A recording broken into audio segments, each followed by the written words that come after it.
In this video, I will show you step by step on how you can activate T-Mobile eSIM. So first of all, you need to make sure to purchase your eSIM from T-Mobile and you will going to receive a QR code within the application.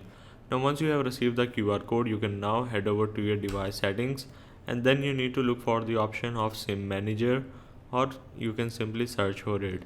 Otherwise, head over to mobile network and then you need to look for the option of eSIM. Simply click on it and then click on this add eSIM.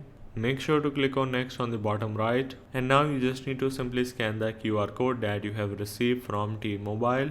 Now make sure to click on download on the bottom right of your screen, and it might take few minutes to activate your eSIM.